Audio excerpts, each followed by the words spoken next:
Tanvi. Welcome to Hi, YoungSTARs. Tanvi. So, for our viewers, let me give you a brief description about Tanvi and what we will be talking about today.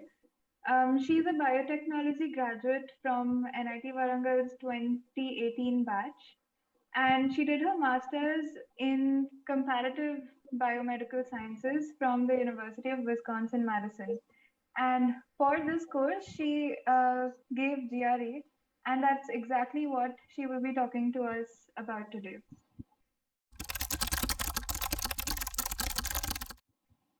So let's get started. Tanvi, can you tell us a little bit about what GRE is and where it's needed? Yeah, sure. So GRE is basically this exam set by this body called the ETS, which a lot of people give when they're looking to apply to graduate school. Your scores from the GRE are accepted by a lot of universities all over the world, but it's most commonly required in colleges in the US. So yeah. Okay, Tanvi, so can you tell us a little bit about the exam format? What is the marks distribution and all like? Mm-hmm. So the GRE General, which is the exam that most people looking to apply to the colleges are taking, is basically a 6-section exam. It always starts with an analytical writing section that's divided into 2 separately timed essays that you're going to have to write, and based on prompts that you will get in the test. And these you're marked on from a scale from 0 to 6. After that, this is always your first section. After that, you have 5 more sections that can be in any particular order depending on what day of the exam it is and who's giving it. It's random. And so 4 of these sections are 2 quantitative reasoning and 2 verbal reasoning sections, which will make up your total score of 340. So you're going to be marked on these out of 340. And then you have one additional section, which is the experimental section. Now, this Okay. section is unscored. It doesn't count towards your final total marks. Mm-hmm. It's just used by the ETS to test out new questions that they're going to give on future Oh, tests. okay. So, yeah, that is going to be one of the sections, but the catch is that you won't know which one of your sections is that one.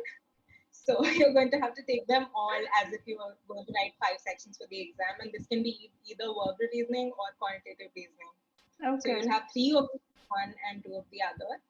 The good part is if you're doing badly in a section or you feel you're not doing your best in a section, then you don't have to panic yet because it might not even count towards your grade. Optimism.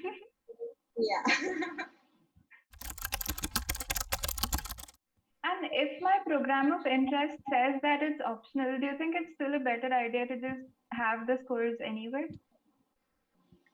um, that would be, I mean, it's going to show off skills that you're going to need in your graduate program, right? That was the idea Right. of taking this test in the first place.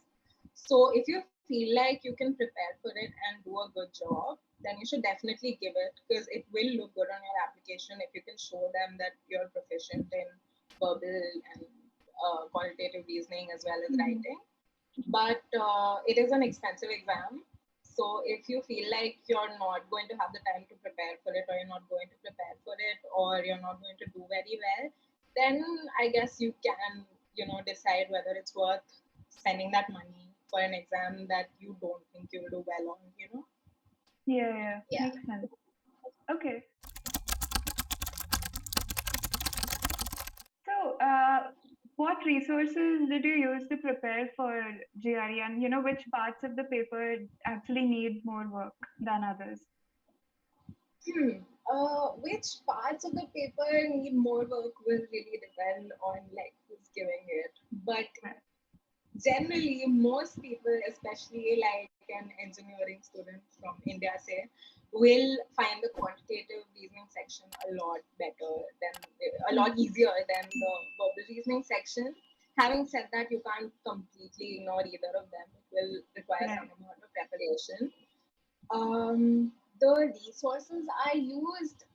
So the first thing you're going to need is there's a lot of vocabulary that's used in your GRE questions and passages that are given to you that you might not have seen before. So Hmm. it's a good idea to learn as many of those words as possible. There's this website called Magoosh, which has Okay. GRE flashcards with 1,000 words, starting from like basic words that you've probably heard more often to more advanced words. And you know, if you just start that, look at a few flashcards every day. They're very user friendly and they have like them used in sentences and stuff. So that is one thing that you're going to need, so you can learn as many of these words as possible. It also has an app for your cell phone. So, you know, I would Okay. just download that, and maybe if I was just bored or had some time, I would look at a few words there. So, All yeah, right. this is what I did in my free time, apparently. So, yeah, that is one thing. Then for books, you can basically follow whatever book is available to you out of, you know, the big ones. Like there's a Hmm. Manhattan Prep book, there's a Kaplan book, there's a Princeton Review. There are a bunch of them out there. If you can borrow them from a library or from a senior or a friend, great. Or you can just buy one to prepare. I used the Manhattan Prep one. I think Okay. they had an excellent way of explaining how to think to answer questions, Hmm. especially in the verbal reasoning section. So that is one good one. But you can basically use any you like as long as you study from it a lot. You're going to have to cover most of the book. Um, then what? Oh, practice papers. Okay. You're going Yeah. to need a lot of practice for this, and it's a computer based exam. So, you know, you'll do well to just get used to the interface and everything. Hmm. So one of the best things for practicing them is ETS. The ETS website itself has two free practice papers. They're called Power Prep Okay. 1 and 2. So I would recommend taking one of them when you're starting off with your GRE preparation, just to see where you're at and you know where you need to place your attention, where you're not doing very well. Most people do very badly in that exam because you have no preparation, but that's fine. You don't need to get scared. After that, you save the second one for much later in your Hmm. preparation. So when you know prepare, you use the questions available in books, other resources that you have, everything you prepare for GRE. And then towards the end of your preparation, there are a few sites which will give you at least one free practice paper. Like Manhattan Prep has one, Magooch has one, Kaplan has one. Again, I think there's this place called Crunch Prep that has one, Okay. so you can do those. And finally, the last thing you want to do before your exam is to give the Power Prep 2 question paper, Okay. the exam that's from ETS. That is, number one is the same user interface. It's exactly how your test is going to look. So just, Hmm. you know, things like switching between questions in a particular section. You have this feature where you can mark a question that you're not sure about and review it later. So stuff Okay. like that, you know, you want to get used to, so you want to do that one.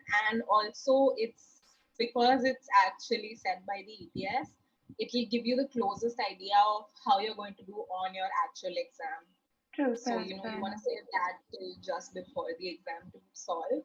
Obviously Hmm. you don't need to solve all these question papers, but the more you can fit in, the better for you. Okay. And what do you Yeah. think about coaching classes and all for GRE? Do you think they're needed in general? Um, you can take them. I didn't, and I managed to do well. I know someone who did pretty well as well, Hmm. who took the classes. So it's really up to you. The advantage is you get a lot of material to prepare from. Okay. You get someone to grade everything for you and you know look at your essays and your analytical writing and everything. That's an advantage. And most of all, you just, you know, you have someone that can keep you on track with your preparation so you Yeah. don't like slog, you know, slack off, I mean.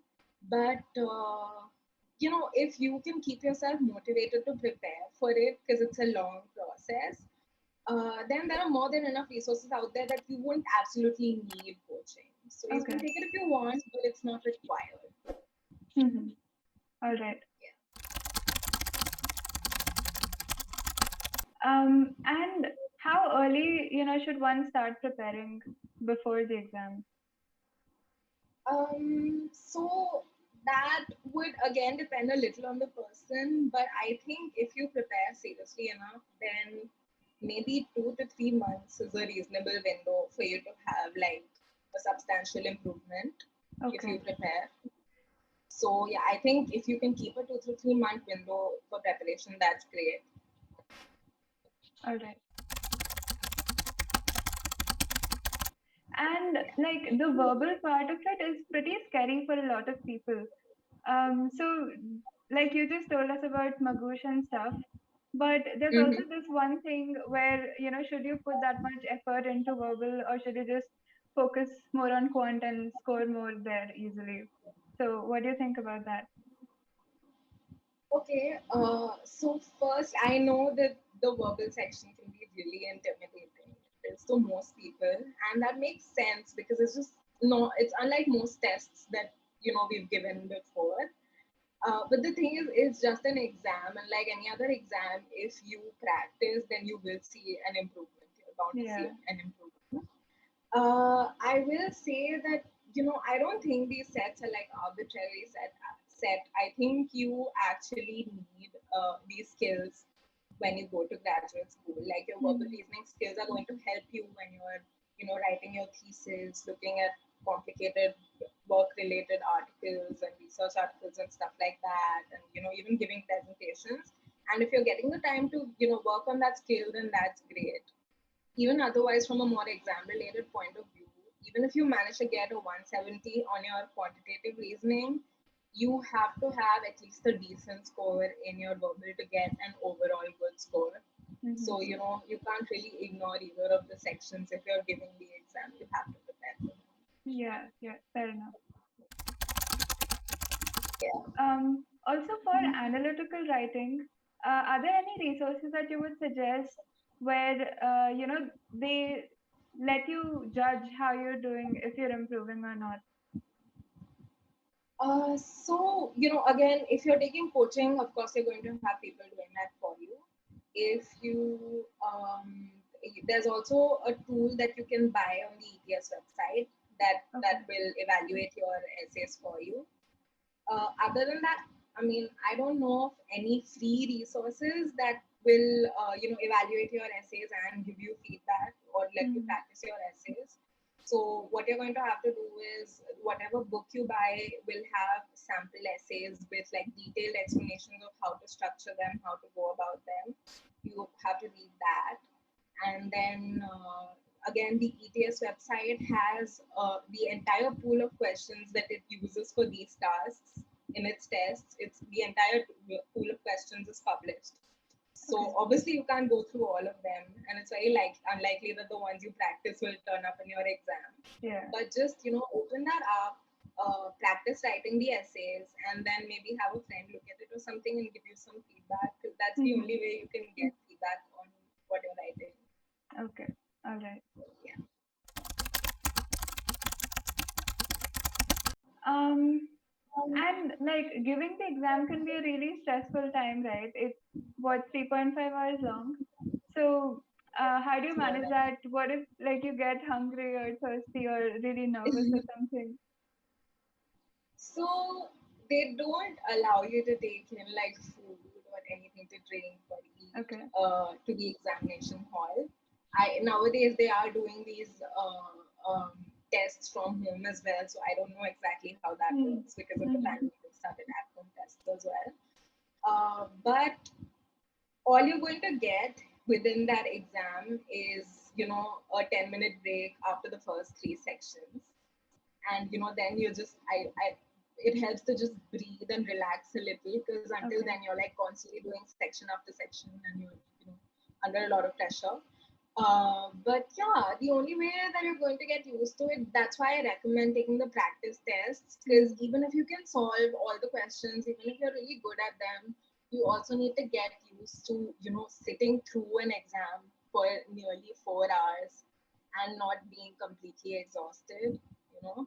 So Yeah. the more of those tests that you will do, the more you will be like, okay, well, okay, so this and then this section comes next, you'll just be better at Mm-hmm. handling the pressure. Yeah, So yeah, totally. just read and practice. No escaping from practice. No. So what's the best time to give GRE, like taking into account the general application cycles for universities? And Mm-hmm. also, once you give it the first time, there's also a chance you don't do that well or you're not so happy with your score. So when should you plan your first attempt? So ideally, because college applications for the US tend to have deadlines in November and December, Mm-hmm. you want to give your GRE at least maybe 2 months before that. So I gave mine in September. If you can give yours slightly earlier in August or September is an ideal time. Okay. If you can prepare by then. But there is the factor that if you want to re-give your exam, then you have to take into account whether you actually think that you'll see an improvement in your score. Because if Mm-hmm. you've done your practice tests and stuff before that, then you do have a general idea in what range you're going to score. So, Yeah. unless you actually have enough time, like maybe 1 or 2 months, in which you can prepare, see a visible improvement, and then give the exam again, then there's going to be no point of just attempting it a bunch of times because it's very unlikely that you'll have like a big difference in your scores. Mm-hmm. Okay. Yeah, so maybe August, September, and if you really want to give another attempt, then you'll have to give one just before your application deadlines are approaching. Right. So, Yeah. yeah. Could you tell us a few things that you wish you knew about GRE while you were giving it? So one thing that I found out thankfully, but that I've heard a lot of people find out pretty late, is that you can send your GRE scores. So when you send your GRE scores to colleges, usually you have to pay a certain amount for each college. But there are 4 colleges that you can send it to for free immediately after Okay. your exam. So when you're sitting on the computer and taking your exam, after that they give you the option to select 4 colleges and send your GRE scores to them right away there on the day of the Mm-hmm. exam. So, a lot of people think that this is 2 or 3 months before applications deadlines. So still I still have time to finalize which colleges I'm going to. Yeah. Finalize at least 4 by the time your test date comes up, just so you know which colleges you're applying to Mm-hmm. there. Yeah. So that Cool. is one thing. Other things, not really. There's just so much online. If you look at it, the ETS site alone has so much information about the GRE that if you just go through it, you're very unlikely to really miss anything important. Mm-hmm. That's good. Yeah. Do you have any other tips for the viewers? Um, sure. So one thing that's really helpful is if you know other people who are taking the test at a similar time, it's a good idea to contact them and stay in touch with them. Just because when you're doing this, you're doing a lot. You're preparing for your GRE. You're arranging for you're asking professors for recommendation letters. Mm-hmm. You're in your final year in college, you're preparing your applications for college, you're doing a lot of things at the time. So it's very comforting to have other people who are going through the same procedures, just Yeah, because it makes you feel like you're not alone in it. that's And true. also, in case you forget something, there's always someone to like remind you that Yeah, there's a yeah, deadline yeah. coming up. Yeah, that So yeah, that's would really help having like somebody to talk to who really understands what you're going through. exactly. And other than that, just there's no negative marks on the test, so please attempt Okay. all the questions. Yeah, whatever program and university you're applying to will generally have on their website, you can find the average GRE score of other students who've gotten into the Yeah, yeah, program. yeah. So that's not a sure set rule, but it does give you like a general idea of what range your score should be in for it to be a good idea to apply to that program. Yeah. All right. Thank you so much, Tanvi, for taking time out. I feel like I know everything about GRE now. Thank you for inviting me. It was a pleasure to be here. It's a And it was pleasure to very nice have chatting you. with Thank you. you. Thank you.